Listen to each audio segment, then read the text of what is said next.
Good morning and welcome to HDGIC Groups। कल हम पढ़ रहे थे क्लास 12th में हिंदी का 6 चैप्टर भाषा और आधुनिकता। हम उसी को कंटिन्यू करेंगे इस वीडियो में। इसका फर्स्ट पैराग्राफ है, रमणीयता और नित्य नूतनता अन्योन्याश्रित है। रमणीयता के अभाव में कोई भी चीज़ मान्य नहीं होती। नित्य नूतनता किसी भी सृजक की मौलिक उपलब्धि की प्रामाणिकता सूचित करती है और उसकी अनुपस्थिति में कोई भी चीज़ वस्तुतः जनता व समाज के द्वारा स्वीकार नहीं होती। तो लेखक का मानना है या लेखक यहाँ पर कहते हैं कि रमणीयता यानी कि सुंदरता और नूतनता यानी कि नवीनता। तो सुंदरता और नवीनता दोनों ही एक दूसरे पर आश्रित होते हैं, या हम ये भी कह सकते हैं कि ये एक ही सिक्के के दो पहलू हैं। जो वस्तु सुंदर होगी वो नवीन भी होगी, वो नई भी होगी, और जो नवीन होगी उसमें सुंदरता भी रहेगी। सुंदरता के बिना कोई भी वस्तु महत्वपूर्ण नहीं हो सकती और ना ही उसको कोई मौलिकता भी प्रदान की जा सकती है या उसको कोई मौलिकता की मान्यता मिल सकती है। किसी कलाकार या रचनाकार की रचना में व्याप्त नवीनता ही उसकी मौलिकता का सबसे बड़ा प्रमाण है। रचना में व्याप्त नवीनता के कारण ही समाज उस रचना के प्रति आकर्षित होगा और इस नवीनता के अभाव में कोई भी वस्तु या जनता या और समाज के द्वारा स्वीकार नहीं की जा सकती। यदि कोई कलाकार या रचनाकार अपनी रचना में नवीन और मौलिक दृष्टि नहीं दे सकता है तो उस रचना को सामाजिक स्वीकृति नहीं प्राप्त होती। सड़ी गली मान्यताओं से जकड़ा हुआ समाज जैसे आगे बढ़ नहीं पाता, वैसे ही पुरानी रीतियों और शैलियों की परंपरागत लीक पर चलने वाली भाषा भी जन चेतना को गति देने में प्रायः असमर्थ ही रह जाती है। भाषा समूची युग चेतना की अभिव्यक्ति का एक सशक्त माध्यम है और ऐसी सशक्तता वो तभी अर्जित कर सकती है जब वो अपने युगानुकूल सही मुहावरों को ग्रहण कर सके। तो लेखक ने बताया है कि जिस प्रकार पिछड़ी हुई या पुरानी रूढ़ियाँ हुई, मान्यताएं हुई, उनके आधार पर कोई समाज प्रगति कभी भी नहीं कर सकता है, उसी प्रकार पुरानी रीतियों, परंपराओं और शैलियों पर चलने वाली भाषा भी युग के अनुरूप जन चेतना उत्पन्न करने में समर्थ नहीं हो सकती है। लेखक ने स्पष्ट रूप से कहा है कि भाषा समस्त युग चेतना की अभिव्यक्ति करने का सशक्त माध्यम है और कोई भी भाषा ऐसी सशक्तता तभी प्राप्त कर सकती है जब वो अपने युग के अनुरूप सटीक और नवीन मुहावरों का भी प्रयोग या नवीन मुहावरों को भी ग्रहण कर सके। तो इस तरह लेखक ने इस गद्यांश में बताया है कि भाषा में विकासशील स्वरूप किस तरह उत्पन्न होगा जब उसमें नवीनता आएगी और इस नवीनता को ही इसमें आवश्यक माना गया है। अब हम आते हैं इसमें नेक्स्ट पैराग्राफ पे। भाषा सामाजिक भाव प्रकटीकरण की सुबोधता के लिए ही उद्दिष्ट है, उसके अतिरिक्त उसकी ज़रूरत ही सोची नहीं जाती। इस गद्यांश में लेखक ने भाषा के उद्देश्य को स्पष्ट किया है कि भाषा का उद्देश्य क्या होता है। तो लेखक ने बताया है कि भाषा के जो सर्वप्रथम या प्रमुख उद्देश्य होता है कि समाज के भावों को अभिव्यक्त करना और समाज के भावों को आसानी से या सरलता से अभिव्यक्त करना, यानी कि समाज में लोगों के भावों और विचारों को सरलता से एक दूसरे तक पहुंचाना, यही भाषा का काम है। इसके अलावा भाषा की अन्य कोई आवश्यकता अनुभव नहीं की जा सकती, अर्थात भाषा का समाज में कोई और उपयोग नहीं होता है। इस उपयोगिता की सार्थकता समसामयिक सामाजिक चेतना में प्राप्त अनेक प्रकारों की संश्लिष्टताओं की दूरता का परिहार करने में निहित है। तो लेखक कहते हैं कि भाषा की ये उपयोगिता तभी सार्थक सिद्ध हो सकती है जब भाषा समसामयिक चेतना की जितनी भी कठिनाइयाँ हैं उनको दूर करके विचारों को अभिव्यक्त करके सरल बना सके। आई होप आपको ये पैराग्राफ अच्छे से समझ में आ रहे होंगे। अब हम चलते हैं अपने नेक्स्ट पैराग्राफ पे। कभी कभी अन्य संस्कृतियों के प्रभाव से और अन्य जातियों के संसर्ग से भाषा में नए शब्दों का प्रवेश होता है और इन शब्दों के सही पर्यायवाची शब्द अपनी भाषा में ना प्राप्त हों तो उन्हें वैसे ही अपनी भाषा में स्वीकार करने में किसी भी भाषा भाषी को आपत्ति नहीं होनी चाहिए। तो इस गद्यांश में लेखक ने भाषा को सजीव और उपयोगी बनाने के लिए उसमें नवीनता का समावेश करने को ही आवश्यक माना है।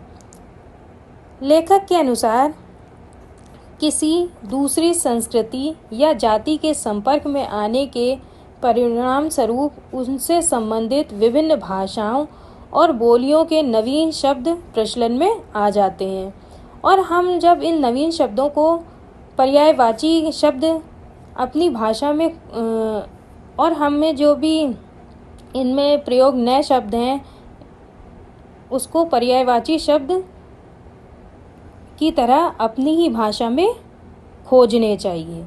यदि इन नवीन शब्दों के प्रति हमारी भाषा में कोई भी सरल तथा उपयुक्त पर्यायवाची शब्द हैं तो हम उसका प्रयोग आसानी से कर सकते हैं।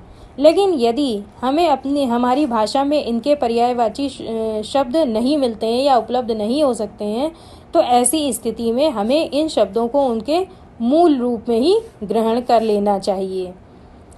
यही भाषा की सजीवता होती है। भाषा की सजीवता इस नवीनता को पूर्णतः आत्मसात करने पर ही निर्भर करती है।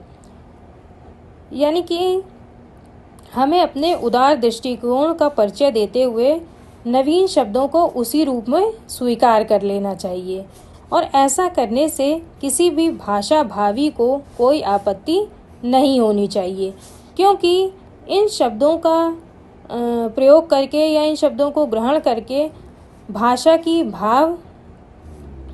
जो भाव अभिव्यक्ति है उसमें वृद्धि हो जाती है, अर्थात हमारी भाषा समृद्ध हो जाती है।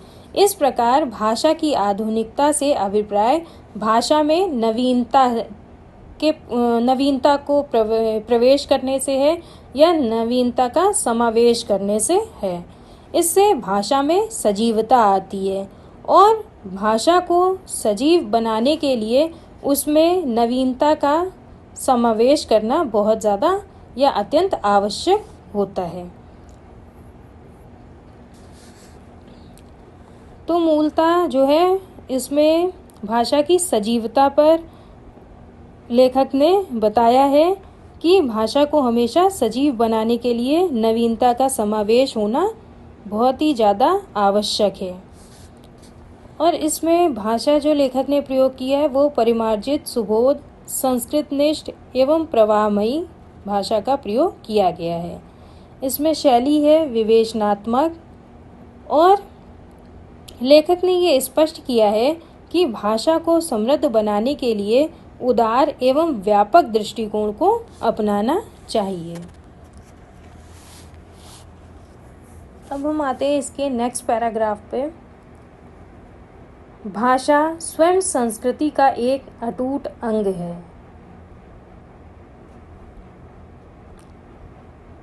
तो इस गद्यांश में लेखक ने ये बताया है कि भाषा किसी भी संस्कृति का एक महत्वपूर्ण अंग होती है। संस्कृति परंपरा से निःसृत होने पर भी परिवर्तनशील और गतिशील है। उसकी गति विज्ञान की प्रगति के साथ जोड़ी जाती है। वैज्ञानिक आविष्कारों के प्रभाव के कारण उद्भूत नई सांस्कृतिक हलचलों को शाब्दिक रूप देने के लिए भाषा के परंपरागत प्रयोग पर्याप्त नहीं है। इसके लिए नए प्रयोगों की नई भाव योजनाओं को व्यक्त करने के लिए नए शब्दों की खोज की महती आवश्यकता है। तो प्रस्तुत गद्यांश में लेखक ने संस्कृति के विकास में भाषा के महत्व को बताया है कि भाषा का महत्व कितना होता है किसी भी देश की संस्कृति के विकास करने के लिए। तो लेखक ने बताया है कि भाषा किसी भी संस्कृति का एक महत्वपूर्ण अंग होती है। अभिव्यक्ति का माध्यम होने के कारण भाषा की भूमिका और भी अधिक महत्वपूर्ण हो जाती है और भाषा का निर्माण समाज के द्वारा ही किया जाता है और समाज द्वारा निर्मित संस्कृति एवं भाषा दोनों ही क्या है, परिवर्तनशील हैं। परंपराएं, रीति रिवाज, मूल्य आदि के परिवर्तित होने के साथ साथ संस्कृति एवं भाषा भी परिवर्तित होती है। भाषा में होने वाले परिवर्तन का संबंध किससे है? विज्ञान की प्रगति के साथ भी होता है। वैज्ञानिक आविष्कारों के प्रभाव के कारण उत्पन्न नई सांस्कृतिक गतिविधियों को बोलचाल की भाषा में या शाब्दिक रूप देने के लिए भाषा का परिवर्तन आवश्यक हो जाता है। उस नई परिस्थिति नई विशेषताओं को अभिव्यक्त करने के लिए हमेशा नई भाषा का प्रयोग किया जाता है, न कि प्रासंगिक परंपरागत भाषाओं का। तो इसलिए इस प्रकार लेखक ने यह स्पष्ट किया है कि संस्कृति में होने वाले जो भी परिवर्तन होते हैं उसमें विज्ञान में परिवर्तन हो रहे हैं उसके हिसाब से होना चाहिए। भाषा में परिवर्तन भी उसी के हिसाब से किया जाता है। नए विचारों को, नए वैज्ञानिक आविष्कारों को और नई सोच को पुरानी भाषा कभी भी वहन नहीं कर पाती है और ना कर सकती है। इसके लिए नए शब्दों की, नए वाक्य रचनाओं की, नए भाव योजनाओं की आवश्यकता पड़ती है जो परिवर्तित एवं विकसित भाषा ही कर सकती है। इसमें जो लेखक का मुख्य उद्देश्य है वो ये है कि लेखक ने परिवर्तन पर इसमें बहुत ज़्यादा कि परिवर्तन करने पर ही बल दिया है और उन्होंने ये भी कहा है कि प्रत्येक देश की संस्कृति जो है वो भाषा से प्रभावित होती है और जो भी परिवर्तन होते हैं उससे प्रभावित होती है, विज्ञान से प्रभावित होती है और इन प्रभावों से संस्कृति में परिवर्तन होते हैं और इन परिवर्तनों को अभिव्यक्त करने के लिए या उसको एक दूसरे को बताने के लिए नई शब्दावली एवं नए वाक्य संरचनाओं की आवश्यकता पड़ती है। इसमें जो भाषा प्रयोग की गई है वो है परिमार्जित एवं प्रभावपूर्ण खड़ी बोली। इसकी शैली जो है वो विवेचनात्मक और विचारात्मक है और इसमें लेखक ने भाषा में नवीनीकरण के औचित्यपूर्ण ढंग को प्रदर्शित किया है। Now last paragraph. नवीनीकरण में कितना ही प्रशस्त कार्य क्यों ना हुआ हो, उस प्रक्रिया में ये भूलना नहीं चाहिए कि भाषा का मुख्य कार्य सुस्पष्ट अभिव्यक्ति है। यदि सुस्पष्टता एवं निर्दिष्टता से कोई भी भाषा वंचित रहे तो वो भाषा चिरकाल तक जीवित नहीं रह सकती। नए शब्दों के निर्माण में भी यही बात सोचनी चाहिए। तो लेखक ने इस गद्यांश में ये स्पष्ट किया है कि भाषा का प्रमुख कार्य क्या होता है। भाषा का मुख्य कार्य सुस्पष्ट अभिव्यक्ति होता है, यानी कि भाषा के माध्यम से ही हम अपने विचारों और भावों को अच्छे से स्पष्ट कर सकते हैं। इसीलिए नए शब्दों के निर्माण में हमें ये ध्यान रखना चाहिए कि हमारी अभिव्यक्ति में स्पष्टता हो सके। नए शब्दों और मुहावरों का प्रयोग करके कितना भी श्रेष्ठ व उत्तम कार्य क्यों ना हो, किंतु भाषा का मुख्य कार्य भावनाओं तथा विचारों की अभिव्यक्ति करना ही होता है और ये अभिव्यक्ति भी सुस्पष्ट होनी चाहिए, यानी कि पूरी स्पष्ट होनी चाहिए।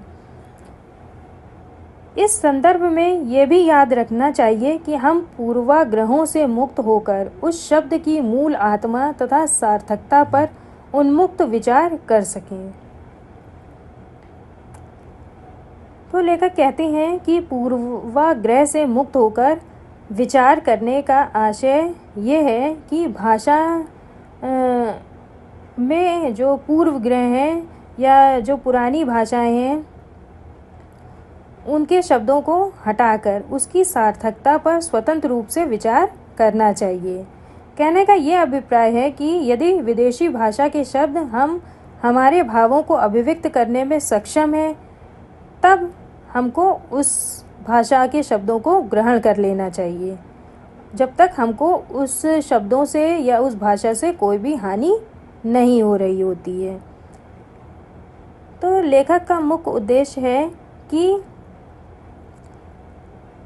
भावनाओं और विचारों की अभिव्यक्ति करना है, इसलिए ये अभिव्यक्ति एकदम स्पष्ट होनी चाहिए। और यदि किसी भाषा में स्पष्टता का गुण नहीं होता है या उसमें स्पष्टता के गुण की क्षमता नहीं है, तो ऐसी भाषा बहुत समय तक जीवित नहीं रह सकती। आई होप आपको ये लेसन अच्छे से समझ में आ गया होगा। इससे रिलेटेड कोई भी प्रॉब्लम, क्वेरी और क्वेश्चन है तो आप कमेंट बॉक्स में लिखकर पूछ सकते हैं। अब हम मिलते हैं नेक्स्ट वीडियो में एक नए लेसन के साथ। Till then take care, good bye. आप इस चैनल को सब्सक्राइब ज़रूर करें और वीडियो पसंद आए तो लाइक ज़रूर करें। धन्यवाद।